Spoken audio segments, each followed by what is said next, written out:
Good morning, welcome to Planet Mojo. We have a wind advisory right now, so I'm taking the dog for a walk, hopefully out of the wind.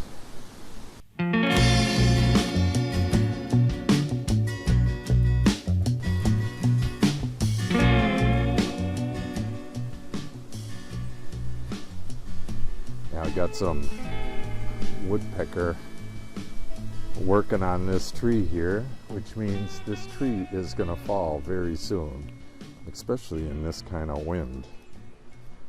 I might run into a tree or two down. We had 20-mile-an-hour winds yesterday with gusts of 40, and today we have sustained 21 with gusts to 45.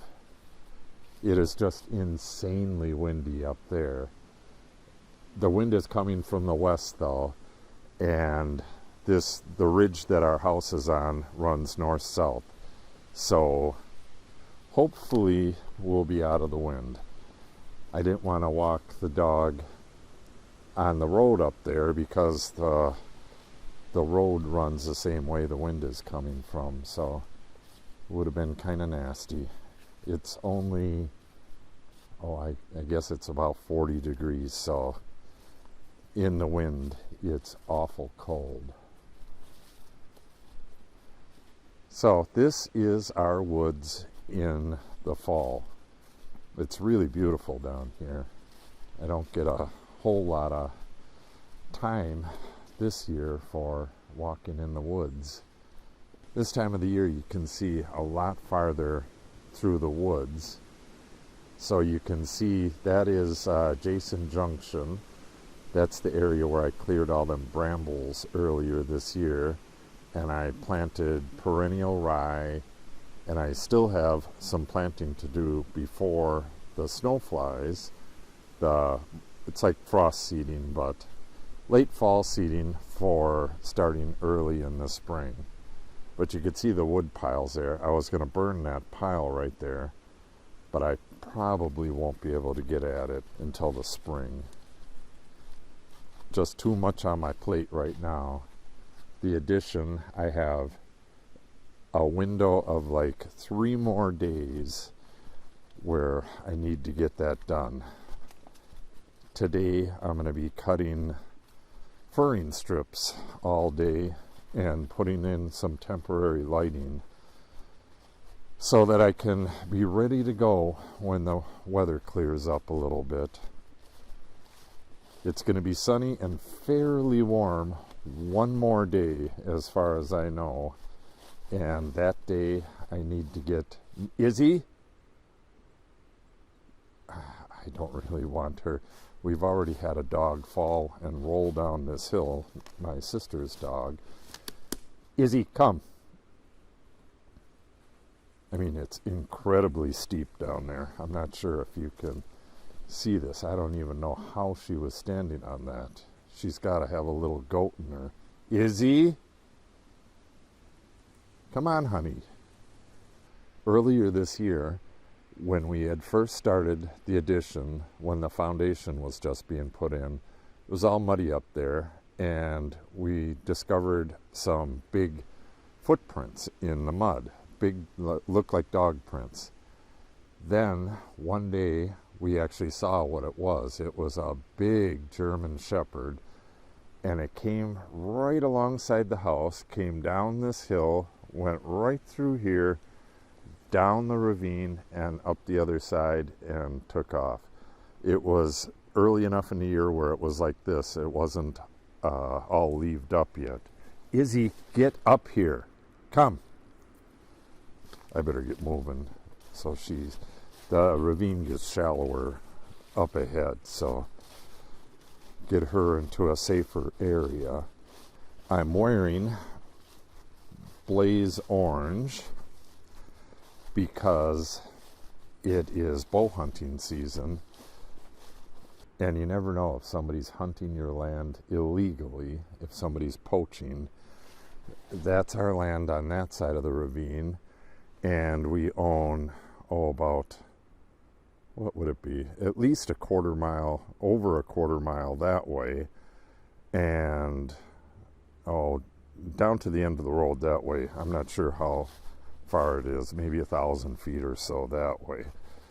So we're right in the middle of our land. It should be just fine to go walking your dog, but you never know when somebody is just going to pull up on the road and walk into the woods.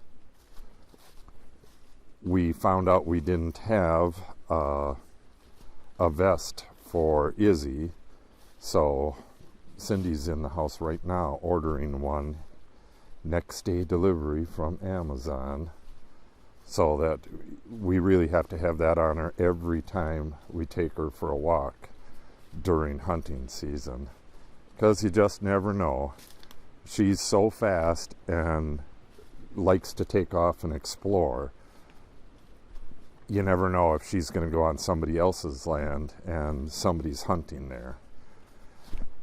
In general, the people down at the end of the road don't hunt, but people have hunted there, and people might just show up and hunt.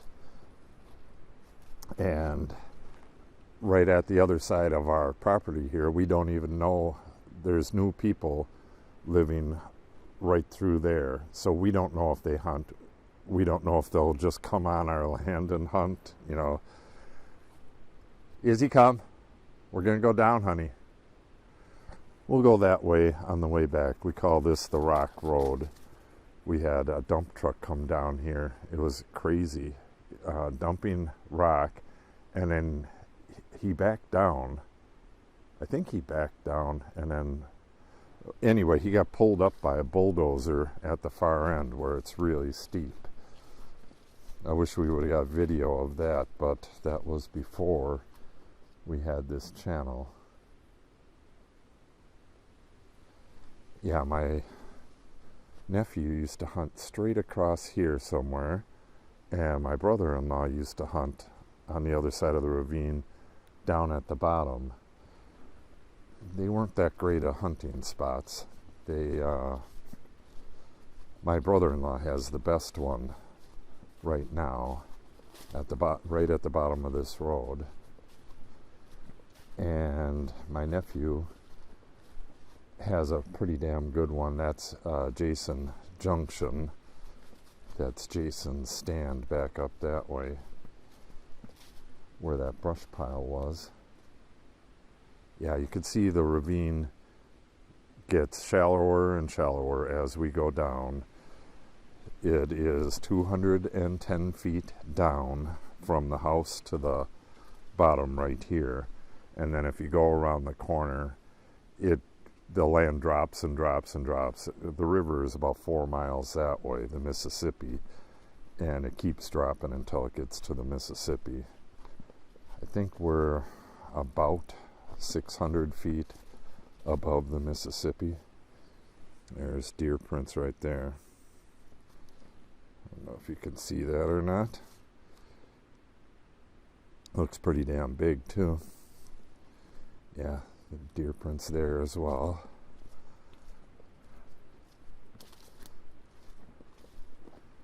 Yeah, it's beautiful this time of year. I might be a little late, but this is right around puffball season, giant puffballs. So I'm trying to keep an eye out to see if I see any. There's generally a bunch of them down in the bottomland. Big old cherry burl. I bet that looks really nice. I'd like to saw that up at some point. Once I get my shop set up, every year something comes up where I can't get my shop set up, can't build the shop. Either, buying a new lot or something for the horses or this, that, or another thing. But hopefully this coming year I can get at least a temporary wood shop set up. I had planned to do one in a container this year, but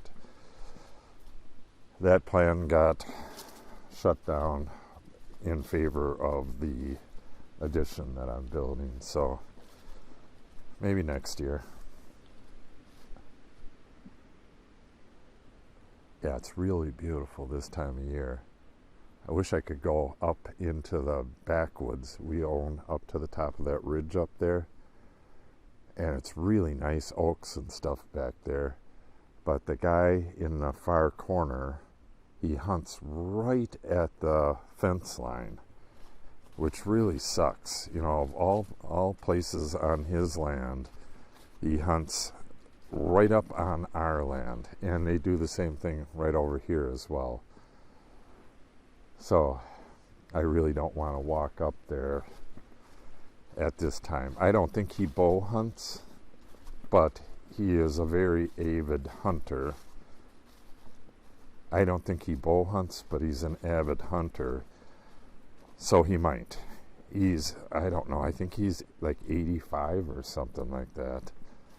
But he's in good shape. He works on his stand every spring, and he works on his stand all the time. You hear his tractor coming through the woods.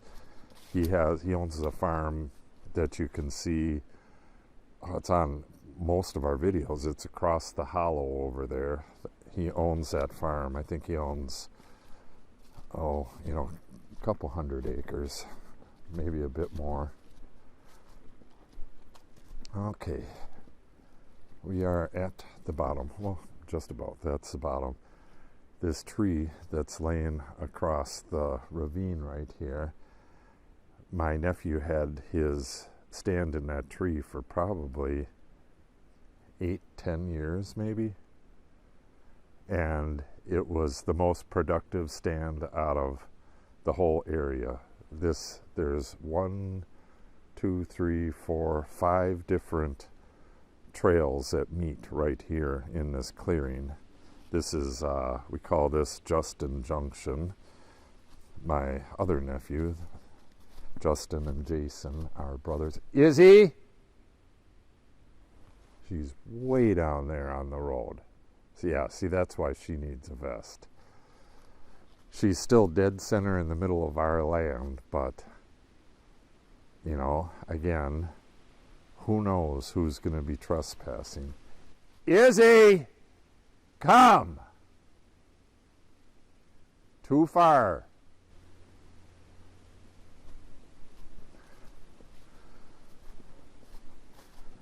All right. Yeah, I'm sure that you could see, well, maybe you can't, but my brother-in-law's trail cam is right there, and there's his stand.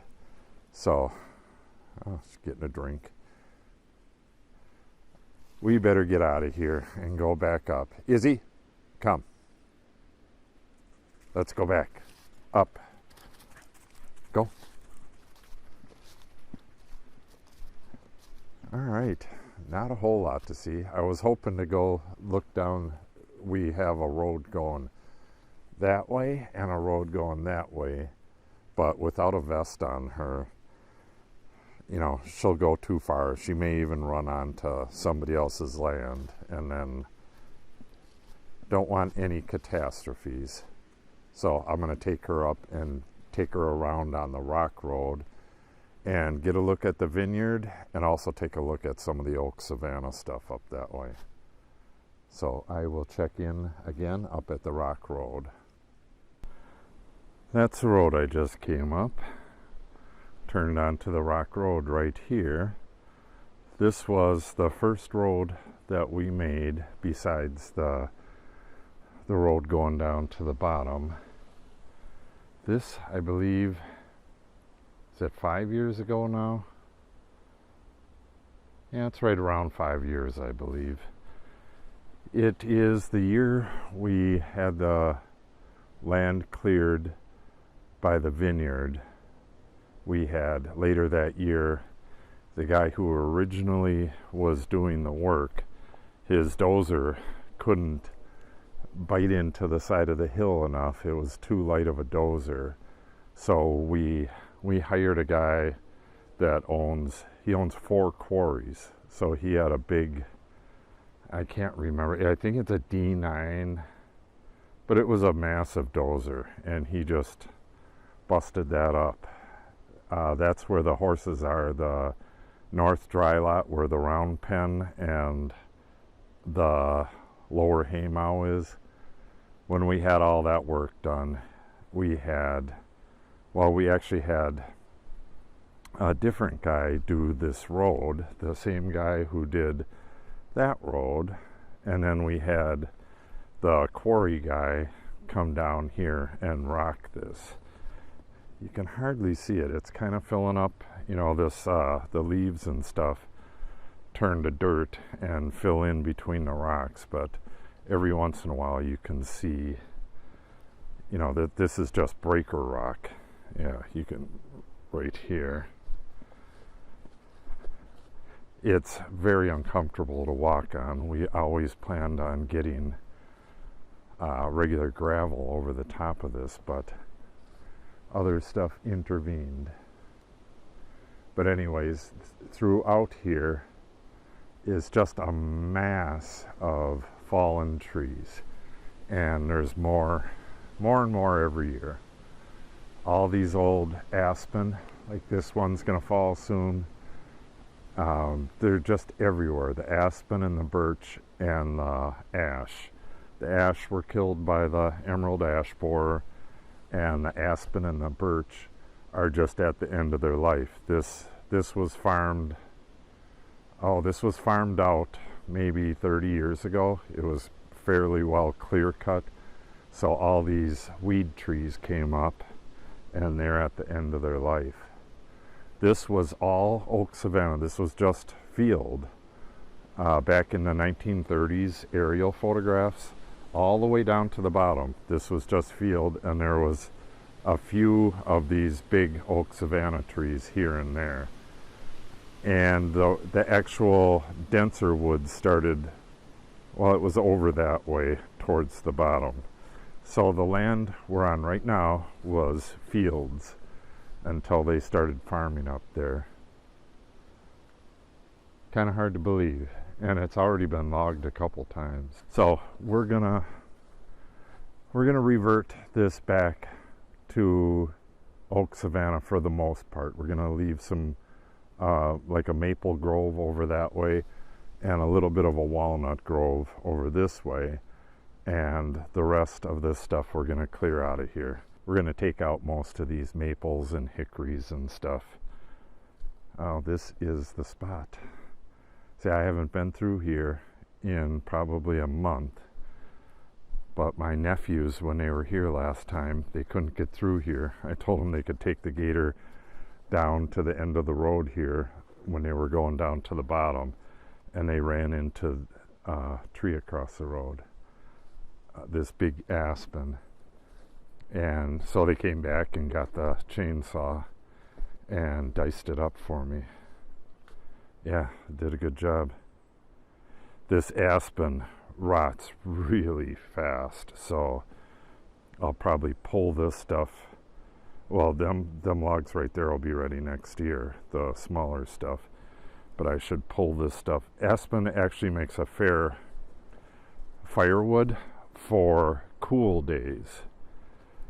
So if it's only right around freezing or 40 degrees and you want to have a fire, if you use oak, you can get too hot of a fire for the day. So aspen makes like a cooler fire, and it's good for those days when you just want to warm it up a little bit and you don't need a blazing fire, especially when your house is as well insulated as ours is. If it's not really cold, burning oak will get the house too warm and we'll have to open a window.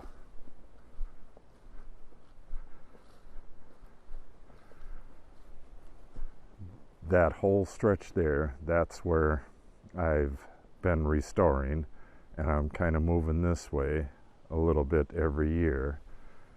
That's where all that, you've been on tours of that, that's where all the grass is planted, and Got prairie grasses growing up there and been hacking and squirting and all that stuff. I'm actually kind of surprised with all the wind we've been having that more trees haven't fallen. Who knows, up there trees may have fallen and I just don't know, but this one is on its way. Come spring, I'm gonna bet that there'll be at least 3 trees down over this road that I have to take care of. It could be more than that. And there's the chair in the woods. I put this here, oh geez, it was, 5 years ago. And I got a pair of my old engineer boots there too. It's leather, so it's gonna just return to nature. And the chair actually took like 3 years before moss grew on it. I was hoping to get it real fuzzy moss on the whole thing right away, but that's not what happened. It took a long time before the moss grew on it. That's probably Scotchgard or whatever.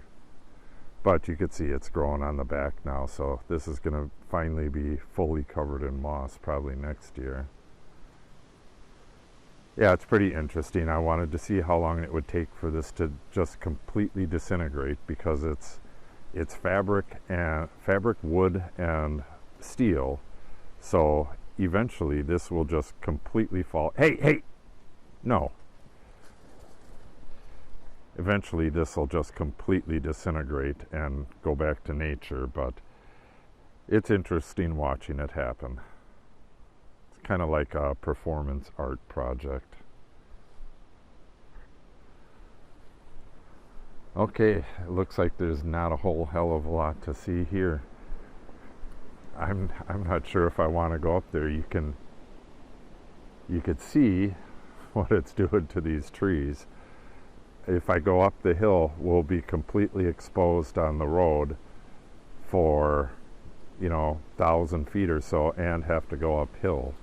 So if I just go back the way I came, we'll be behind the hill until we get to the house. So I think that's what we're gonna do. It's just kind of nasty up there. Izzy, come. Let's go this way, honey.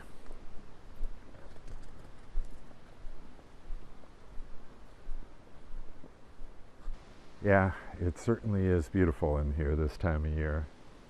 It's too bad it turns to winter so fast. Alright, that's gonna have to wrap up this walk in the woods video.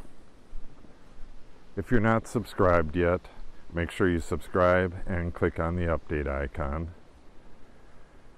If you have any questions or comments, make sure you put it in the comment section below. And if you give this video a thumbs up and or share it, it would help the channel greatly. Thanks for watching and have a great day.